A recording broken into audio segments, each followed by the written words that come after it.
Cockroach जनता party, ये नाम आप हाल फिलहाल में मीडिया, सोशल मीडिया में लगातार एक दो दिनों से सुन रहे होंगे। लेकिन बात यह है कि ये नाम आया कैसे, ये पार्टी बनी कैसे, क्या सच में ऐसी कोई पार्टी है और ये पूरा मुद्दा क्या है, चलिए इस बात को समझते हैं इस वीडियो से। देखिए, कॉकरोच जनता पार्टी हाल फिलहाल में सोशल मीडिया में कई इनके अकाउंट्स बन गए, प्लेटफॉर्म बन गए, वेबसाइट बन गए, लोगो भी बन गए, सब कुछ दिख रहा है। लेकिन इसकी शुरुआत होती है 15 मई 2026 में सुप्रीम कोर्ट से। जो सुप्रीम कोर्ट में हमारे चीफ जस्टिस ऑफ इंडिया है, एक फर्जी लॉ डिग्री का मामला था। तो वो फर्जी लॉ डिग्री का जो मामला था उसमें सुनवाई कर रहे थे। अब जब उसमें सुनवाई कर रहे थे तो वहां पर एक उन्होंने टिप्पणी की, जिस टिप्पणी में यह बात निकल कर आई कि वो कॉकरोच शब्द का इस्तेमाल कर रहे हैं। तो इसमें भारत का एक युवा वर्ग का बहुत बड़ा हिस्सा इस बात को लेकर के नाराजगी उन्होंने सोशल मीडिया और मीडिया में जताई कि ये जो है सभी लोगों के लिए कॉकरोच शब्द का इस्तेमाल किया गया है। लेकिन बाद में स्पष्टीकरण आया कि वो लोग जो लॉ के प्रोफेशन में फर्जी डिग्री बना के आ गए हैं, उनके लिए यह टिप्पणी की गई थी। लेकिन यहीं से फिर एक वाद विवाद शुरू होता है सोशल मीडिया में, और वहीं से एक डिजिटल विस्फोट शुरू होता है और एक पार्टी अगले 24 घंटे के अंदर उसका प्लेटफॉर्म बनता है, वेबसाइट बनती है, लोगो बनता है, सब कुछ बनता है। और उसके इंस्टाग्राम पे ही अकेले 3.6 मिलियन फॉलोवर हैं, और इंस्टाग्राम में एक से ज्यादा फॉलोवर हैं, एक अकाउंट में तो 1 मिलियन फॉलोवर है। इसी तरह से एक्स पे देखें, बाकी प्लेटफॉर्म फेसबुक में देखें, अलग अलग जगह पे बहुत सारे इनके फॉलोवर बन चुके हैं। अब इस पार्टी ने अपना पूरा मैनिफेस्टो भी बना दिया है, अपना ध्येय वाक्य भी बना दिया है, और इसके साथ ही अपने वादे भी बता दिए हैं कि हम लोगों के लिए क्या करने वाले हैं। तो अब सवाल उठता है, क्या सच में ऐसी कोई पार्टी एग्जिस्ट करती है, कोई राजनीतिक पार्टी है? सच्चाई क्या है, कानून क्या कहता है, लॉ क्या कहता है, उस एंगल से देखेंगे। तो सबसे पहले यहां पे समझते हैं, 24 घंटे में एक पार्टी अस्तित्व में आती है, तो क्या इतने कम समय में कोई पार्टी अस्तित्व में आ सकती है? ये सवाल तो है ही, क्योंकि अभी धरातल पर आपको इसके कितने सदस्य दिख रहे हैं। देखिए, बोस्टन यूनिवर्सिटी के एक छात्र ने ये बना दिया है। अब देखने वाली बात यह होगी कि इसमें फैक्ट्स क्या कहते हैं। तो पहली बात कि सदस्यता के लिए इसमें क्या कहा है। जो वेबसाइट कहती कि कोई सदस्य बनना चाहता है तो उसमें आप कैसे बन सकते हैं, उसमें क्या फिट आएंगे कि नहीं आएंगे, तो उन्होंने 4 पैमाने बता दिए हैं। बेरोजगारी की, नौकरी नहीं होना चाहिए, यह एक मुख्य आधार है। फिर आलसी होना चाहिए, यानी कि आलस में आप जितने ज्यादा आलसी होंगे उतना बेहतर है इस पार्टी के लिए। ऑनलाइन की लत होनी चाहिए, आप लगातार ऑनलाइन रह सकें और भड़ास निकाल सके प्रोफेशनल तरीके से, प्रोफेशनल भाषा में बहुत अच्छे संतुलित तरीके से। तो ये उनके पार्टी के सदस्य बनने की शर्तें हैं। अब देखिए, यही तो बात आ रही है कि इन्होंने शर्तें ही बता दी सदस्य कैसे बनेगा, फिर अपने वादे भी बता दिए कि हम क्या करने वाले हैं। तो सवाल उठते जा रहे हैं। हम पहले देख लेते हैं ये क्या कह रहे हैं इस प्लेटफॉर्म का, या हम कहें कि ये अपने आप को जो पार्टी कह रहे हैं इनका कहना क्या है। तो ये पहले तो कह रहे हैं कि इन्होंने पहला मुद्दा बोला कि सीजेआई पोस्ट प्रतिबंधित कर देंगे। किसके लिए? कोई भी चीफ जस्टिस ऑफ इंडिया जो है रिटायरमेंट के बाद राज्यसभा जाने का उनको कोई पद नहीं मिलेगा, राज्यसभा में कोई पद नहीं मिलेगा। दूसरा, चीफ इलेक्शन कमीशन पर यूएपीए कानून लगाया जाएगा और यह जांचा जाएगा कि जो वैध वोटर का नाम सूची है, चुनाव सूची है, मतदाता सूची डिलीट होने पर मुख्य चुनाव आयुक्त पर कानून लगाया जाए यूएपीए के तहत और अरेस्ट किया जाएगा। ये सारी बातें ना, अब कितनी सच्चाई है अभी आपको मैं वो चीजें क्लियर करता हूं। 50% महिला आरक्षण, महिलाओं को 50% आरक्षण मिलेगा, लेकिन 33%, जैसे कि अभी हाल में जो बिल आया था महिलाओं के आरक्षण का लोकसभा और विधानसभा में, वहां 33 था, इन्होंने कह दिया 50 मिलेगा। और यह भी कह दिया कि कैबिनेट में भी 50% की हिस्सेदारी हुई, यानी कि जो मंत्रालय, जो मंत्री बनेंगे उसमें भी 50%। फिर उसके बाद जो कॉर्पोरेट चैनल, बड़ी कॉर्पोरेट कंपनियां हैं, उनके जो चैनल हैं उनको लाइसेंस उनका रद्द किया जाएगा और एंकर्स की जांच की जाएगी। और दल बदल आजीवन बैन रहे, यानी कि पाला बदलने वाले विधायकों सांसदों पर आजीवन चुनाव लड़ने पर पाबंदी होगी। 20 साल तक नो पब्लिक ऑफिस, यानी कि राजनीतिक जीवन समाप्त हो जाएगा अगर कोई दल बदलता है तो। ये इन्होंने अपने वादे किए। लेकिन वादे किए मतलब क्या? जब पार्टी चुनाव लड़ेगी तब ना, क्या ऐसा हो पाएगा? तो आमतौर पर कहा जा रहा है कि देखिए, ये जो है ना, इसकी सच्चाई पहले समझ लीजिए, वो मैं बताता हूं। क्या यह राजनीतिक दल है कि नहीं, उसके पीछे शर्त है। राजनीतिक दल होने के लिए हमारे जो कानून है, प्रावधान है, उसमें लोक प्रतिनिधित्व अधिनियम 1951, रिप्रेजेंटेशन ऑफ पीपल एक्ट 1951 की जो धारा है 29(1). अब देखिए इसमें क्या है, इसमें इन्होंने ये कहा है कि जो चुनाव आयोग है उससे रजिस्ट्रेशन कराना पड़ेगा। पहली बात, चुनाव आयोग से पंजीकरण कराना पड़ेगा और ये चीजें 30 दिन के अंदर करानी पड़ेंगी।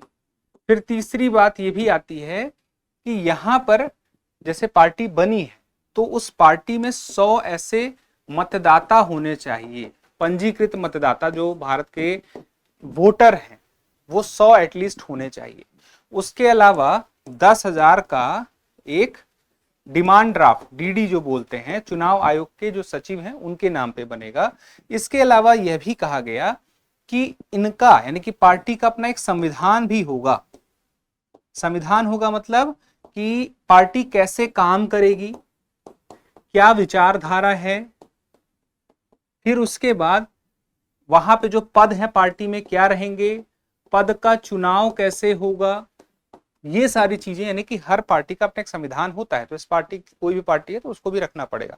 शपथ लेनी पड़ेगी, ठीक है। तो जब ये सारी चीजें होंगी और इसके अलावा यानी कि अखबार में भी खबर देनी पड़ेगी। अखबार में कैसे खबर देने का मतलब क्या है, अखबार में खबर देने का मतलब ये है कि जैसे कि राष्ट्रीय अखबार है, राज्य स्तरीय अखबार है, वहां पे पार्टी के नाम के साथ जानकारी दी जाए और उस पर कोई आपत्ति लाता है फिर वो आपत्ति देखी जाएगी।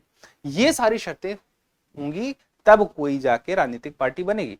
और राजनीतिक पार्टी हमारे देश में किस किस प्रकार की है, देखिए पहली तो है जैसे कि एक तो होती है राष्ट्रीय पार्टी, ठीक है। दूसरी क्या हुए, राज्य स्तरीय पार्टी। फिर एक और पार्टी है जैसे कि पंजीकृत है गैर मान्यता प्राप्त, 3 तरह की। अब ये पार्टी किस तरह की पार्टी में आएगी, कॉकरोच जनता पार्टी। देखिए अभी तक में इन्होंने इन नियमों को, इन शर्तों का पालन नहीं किया है तो ये पार्टी नहीं है, कोई पंजीकृत पार्टी यथार्थ में नहीं है। जब मान लीजिए कभी पंजीकरण करा भी लिया गया तो उसके बाद भी क्या ये राष्ट्रीय पार्टी बन जाएंगे, नहीं बनेंगे। क्या राज्य स्तरीय पार्टी बन जाएंगे, नहीं बनेंगे। वो बनेंगे पंजीकृत और गैर मान्यता प्राप्त, यानी कि रजिस्ट्रेशन हो गया है, मान्यता गैर मान्यता प्राप्त। इसका मतलब क्या है, मान्यता है उनको राज्य स्तर की या राष्ट्रीय स्तर की पार्टी की तब मिलेगी जब उनके द्वारा एक खास मात्रा में वोट और सीटें जुटा ली जाएंगी। राष्ट्रीय पार्टी बनने के लिए जैसे 4 या 4 से ज्यादा स्टेट में खास प्रतिशत में वोट चाहिए, ऐसे कई शर्तें हैं। उनमें से कोई शर्त जब ये फॉलो कर लेगी तब फिर वो उसको मान्यता मिल जाएगी राज्य स्तर की या राष्ट्रीय स्तर की, लेकिन शुरुआत यहीं से रहेगी। और बात की जाए इसी वजह से जो चुनाव चिन्ह है वो चुनाव चिन्ह भी ना उसी स्तर पे बाद में मिलेगा। तो शुरू में जो गैर मान्यता प्राप्त है कुछ चुने हुए, उनको जो सिंबल होते हैं उनमें से कोई चुनना पड़ता है और उसके आधार पर वो चुनाव लड़ सकते हैं। अदरवाइज जो मान्यता प्राप्त पार्टियां होती हैं उनके पास अपने चुनाव चिन्ह होते हैं, तय होते हैं, ये तो आपको पता ही है। तो सारी बातों में ना इस बात के लिए ये कहा गया कि दरअसल ये जो नाराजगी इस बात से जताई जा रही है, एक वर्ग ने ये भी कहा कि एक बेरोजगारी को लेकर के कि देश में बेरोजगारी है, यानी कि 29.1% भारत में ऐसे बेरोजगार हैं जो ग्रेजुएट हैं, यानी कि पढ़े लिखे हैं, उच्च शिक्षा प्राप्त किए हैं, उसके बावजूद बेरोजगार हैं। तो ये रिपोर्ट किसने दी है, ये अंतरराष्ट्रीय श्रम संगठन ने दी है। क्या है, इंडिया एम्प्लॉयमेंट रिपोर्ट 2024, उसमें आई है। तो यहां पे ये रिपोर्ट ये भी बताती है कि स्कूल गए लोगों की तुलना में, यानी कि बेरोजगारी की जो संभावना है, जो सिर्फ स्कूल तक पढ़े, जो ग्रेजुएट है, तो वहां ग्रेजुएट की स्थिति में ज्यादा है, ठीक है। तो स्कूल गए लोगों की तुलना में जो ग्रेजुएट हैं वो 9 गुना ज्यादा अधिक हैं जो बेरोजगार हैं।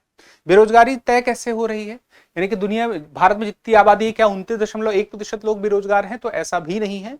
इसका मतलब ये है कि जो वर्क फोर्स, जो लेबर फोर्स हमारा काम का, जो हमारा वर्क फोर्स का मतलब क्या हो गया, हमारा श्रम बल का मतलब ये हो गया कि जो लोग काम कर सकते हैं, काम करने की इच्छा रखते हैं, अब उनमें से कुछ लोग काम कर रहे हैं और काम कुछ नहीं कर रहे हैं, उनमें से कितना है, तो उनमें से यह 29% एक है।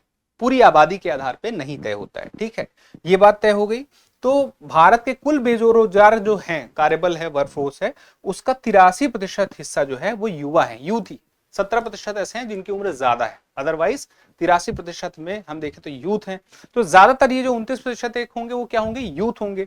तो जैसे अभी ये बात सुनने को आ रही थी ना, अब सोशल मीडिया में ही चीजें चल रही तो हम उन्हीं से बातें उठाएं। तो जैसे आपने अभी साउथ एशिया में कई खबरें ऐसे क्या सुनी, नेपाल में आपने सुना जिंजी आंदोलन चल रहा है, बांग्लादेश में, फिर उसके बाद दुनिया भर के कई और देशों में ऐसे ही जेनजी के जो हम देखें कि उन्होंने राजनीतिक विचारधारा में अपनी भी भूमिका दर्ज कराई, अपनी आवाज को ही बुलंद किया। तो कुछ लोग कह रहे हैं कि कुछ वैसा ये भी है, और एक जो बोलते हैं कि गांधीवादी तरीका है, एक ऐसा तरीका है जहां पे विरोध प्रदर्शन के रूप पे इसको लाया गया है। तो इन सारी बातों के बीच में एक आपसे सवाल है, मुद्दा यही था कि पार्टी क्या है, सच्चाई क्या है, और दूसरी बात कि चुनाव के अनुसार देश में कितने प्रकार की राजनीतिक पार्टियां हैं, 1 2 या 3 या 4, आप मुझे कमेंट करके बताइएगा। हम मिलते हैं अगले सेशन में, तब तक के लिए स्वस्थ रहें, मस्त रहें, चैनल सब्सक्राइब कर लीजिएगा। और एक और जरूरी बात कि अगर आप दृष्टि आयुष को अपनी तैयारी का साथी बनाना चाहते हैं तो वीडियो के डिस्क्रिप्शन में लिंक है, उसे क्लिक करें, फॉर्म फिल करें, हमारे काउंसलर आपसे बात करेंगे, आपके मन में जो डाउट होगा उसे क्लियर करेंगे, या फिर आप इस नंबर पे कॉल कर सकते हैं 8750187501। हम मिलते हैं अगले सेशन में, धन्यवाद। अब एग्जाम की तैयारी को और बेहतर करने के लिए हमारे चैनल को लाइक, शेयर और सब्सक्राइब करना ना भूलें।